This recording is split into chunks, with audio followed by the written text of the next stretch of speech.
औज़ुबिल्लाहिमिनश्शैतानिर्रजीम बिस्मिल्लाहिर्रहमानिर्रहीम। There student, आज का जो हमारा टॉपिक है फाइलेटिक लीनेज। उससे पहले हमने बायोडाइवर्सिटी को यानी कि डिस्कस करना है। तो बायोडाइवर्सिटी क्या है? फर्स्ट ऑफ ऑल हमारे पास है 8वां लेक्चर। ठीक है, तो बायोडाइवर्सिटी होती है वैरायटी ऑफ लाइफ, या आप कह सकते हैं क्वांटिटी ऑफ लाइफ। ठीक है, जिसमें यानी कि जानदारों की बहुत सारी वैरायटी आ जाती है, तो उसको हम बायोडाइवर्सिटी का नाम देते हैं। तो इसी बुनियाद पर यानी कि साइंसदानों ने ना पूरी ज़मीन पर, ये आपको जो नक्शा नज़र आ रहा है ये एक अर्थ है। ठीक है, उस पर यानी कि जानदारों की जो सीक्वेंस है उसको मेजर किया है। ठीक है, टोटल जो हमारे पास स्पीशीज़ है वो दरियाफ्त जो यानी कि जो मुकम्मल स्पीशीज़ है वो हमारे पास है 5 to 30 मिलियन। ठीक है, टोटल स्पीशीज़ उसमें जो यानी कि आइडेंटिफाई की साइंसदानों ने वो हमारे पास क्या आ जाएगी 2.5 मिलियन स्पीशीज, जिसको हम 25 लाख का नाम देते हैं। 25 लाख। ठीक है, तो ये हमारे पास आ जाएगी। तो फर्स्ट ऑफ ऑल जो हमारा, हम अगर प्रोकैरियोटिक्स या फंजाई की बात करें तो इसमें 9.4% आते हैं ये प्रोकैरियोटिक, यानी कि जो यूनिसेलुलर ऑर्गेनिज्म है। इसके बाद अगर मैं एनिमल्स की बात करूं, ठीक है, तो वो हमारे पास 19.9% आते हैं। ये एमसीक्यूज के हवाले से बहुत अहम है, ये आपने याद रखना है। इसके बाद हम वेस्कुलर प्लांट यानी कि जो बड़े प्लांट्स हैं, ठीक है, पौधे, उनकी बात करूं तो वो हमारे पास आते हैं 17.6%।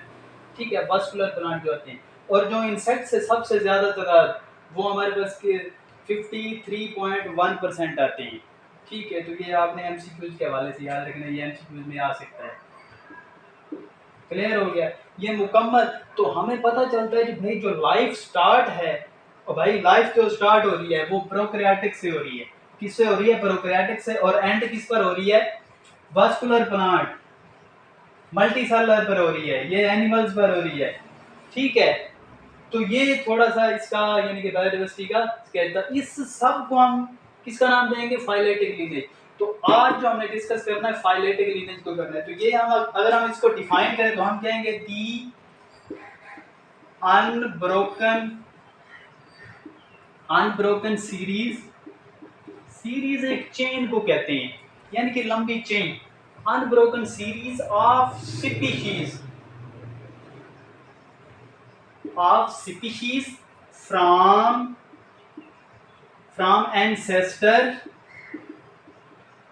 Ancestor to offspring. क्या मतलब है?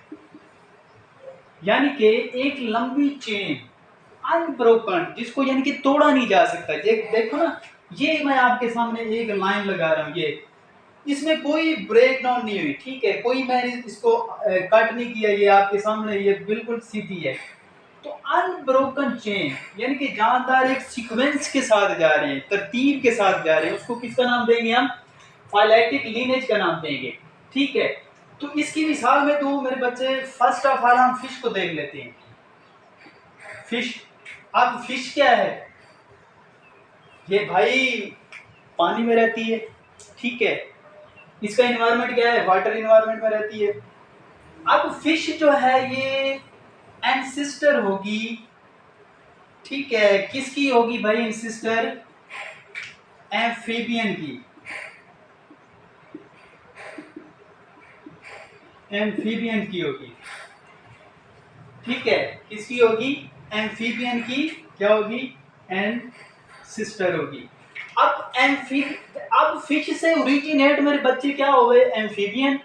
एम्फीबियन से जो ओरिजिनेट हुए वो हमारे पास क्या ओरिजिनेट हुए? अब जो एम्फीबियन है ये टेरेस्ट्रियल भी है और इन्वायरमेंट में रहता है और वाटर इन्वायरमेंट भी रहता है। ठीक है, दोनों में ये रहते हैं। तो रेप्टाइल, उसके बाद क्या है? रेप्टाइल रेप्टाइल आ जाएंगे। अब जो रेप्टाइल है किससे ओरिजिनेट हुआ? एम्फीबियन से रेप्टाइल। अब रेप्टाइल आगे फिर दो क्लास में तकसीम हो जाएंगे। रेप्टाइल से हमारे पास बर्ड भी आ जाएंगे मेरे बच्चे, बर्ड्स आ जाएंगे, और इसके बाद क्या आ जाएंगे? ह्यूमन भी आ जाएंगे। ठीक है, अब ये देखो ना, अब ये मुकम्मल एक सीरीज है। आप इधर से देखें ना, आप इधर गौर करें। अब ये जो आपको लाइन नजर आ रही है यहां से लेकर ये यहां तक, ये ह्यूमन तक का करंट होगी है। अब ये रेप्टाइल जो ये भाई टेरेस्ट्रियल है, ठीक है, टेरेस्ट्रियल इन्वायरमेंट में रहता है। तो ये क्या है, अब इसकी अगर एवोल्यूशन की बात करें, अब सीक्वेंस के साथ तो आ रहे हैं लेकिन एवोल्यूशन भी इनकी बड़ी है भाई, एवोल्यूशन भी चेंज हुई है। एवोल्यूशन क्या होता है? Evolution gradually changing of living organism, ठीक है, चेंजिंग आती है ऑर्गेनिज्म में, क्या आएंगी? चेंजिंग, तब्दीलियां भाई आएंगी। अब देखो ना, फिश के कोई लाइंस नहीं है, अब इधर आकर ये जो एम्फीबियन है ये लाइंस बना लेंगे अपने, ओरिजिनेट हुए हैं भाई फिश से, ओरिजिनेट एम्फीबियन, एम्फीबियन अपने क्या बना लेंगे? लंग्स बना लेंगे। अब इसके बाद जो एम्फीबियन से दूसरा मरला है वो हमारे पास क्या आ जाएंगे? रेप्टाइल। अब रेप्टाइल्स में एक्सेस हो जाएगा, एक्सेस एंड एटलेक्स, क्या मतलब है भाई? फिश और जो हमारे पास रेप्टाइल है, फिश और जो एम्फीबियन है, ये अपनी गर्दन को इस तरह इस तरह इस तरह इस तरह नहीं मोड़ नहीं सकते, ठीक है, ये खासियत होती है रेप्टाइल्स में होती है। अब इधर आकर ये एवोल्यूशन हो रही है, चेंजिंग आ रही है। इसके अलावा बर्ड्स आ जाएंगे, इसके बाद हमारे पास ह्यूमन आ रही है। ये जो भाई एवोल्यूशन चेंजिंग आई है, तब्दीलियां आई है, ठीक है। अब फिश के लाइंस नहीं हमने पढ़े, अब फिश से ओरिजिनेट एम्फीबियन, एम्फीबियन ने आगे भाई ओरिजिनेट जिसको हम एवोल्यूशन की है, तब्दीली लाई है, अब उसके लाइंस बन गए। इसके बाद रेप्टाइल ओरिजिनेट हुए, ठीक है, रेप्टाइल बने, रेप्टाइल ने एक्सेस और एटलेक्स बनाए हैं। इसमें खासियत होती है ये अपनी गर्दन को ऊपर नीचे कर सकता है, ठीक हो गया। तो ये बर्ड्स और ये ह्यूमन इसी में आ जाती है। क्लियर होगा मेरे बच्चे? आगे थोड़ा सा हम डिस्कस कर लेते हैं इसको, क्या ना है, प्रोकैरियोटिक और यूकैरियोटिक से आगे, प्रोकैरियोटिक यूकैरियोटिक में कैसे तब्दील होते हैं उसको हम डिस्कस कर लेते हैं। अब प्रोकैरियोटिक्स है, first of all pro mean before and karyotics mean karyon से वर्ड निकला न्यूक्लियस, जिसको कहते हैं प्रोकैरियोट्स। प्रोकैरियोट से आगे ये जो बनेंगे हमारे पास यूकैरियोट्स,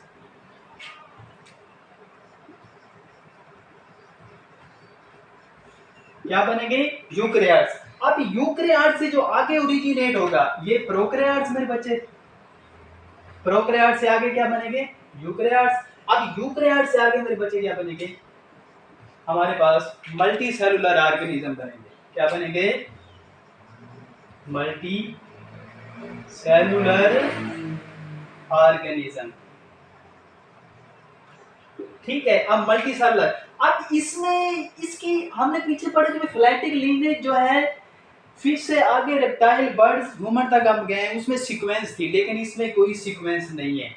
क्यों नहीं है? उनकी बॉडी जो है, उनके स्कल जो है, ठीक है, वो यानी कि हमें मिल सकते हैं, लेकिन जो प्रोकैरियोटिक के होते हैं ना मेरे बच्चे, इनमें सीक्वेंस नहीं होती, ठीक है, इनमें यानी कि ब्रेकडाउन होती है। कैसे होती है? यानी कि इनकी जो बॉडी के स्कल है वो हमें नहीं मिलते। क्यों नहीं मिलते? क्योंकि इनकी बॉडी सॉफ्ट होती है। क्या होती है? इनकी बॉडी सॉफ्ट होती है, इसलिए इनके यानी कि स्कल इनका स्केलेटन सिस्टम नहीं होता। क्यों नहीं होता? क्योंकि इनकी बॉडी क्या होती है? सॉफ्ट होती है। क्या होती है? Soft body, soft body, that is why, इसीलिए वो अपने फॉसल्स नहीं बना सकते, इनमें फॉसल्स नहीं होते। क्लियर होगा मेरे बच्चे? आज का टॉपिक हमारे पास यही था, फाइलेटिक लीनेज। तो कल हम बायोलॉजिकल मेथड को डिस्कस करेंगे। तो आज के लिए इतना ही काफ़ी है। अल्लाह हाफिज़।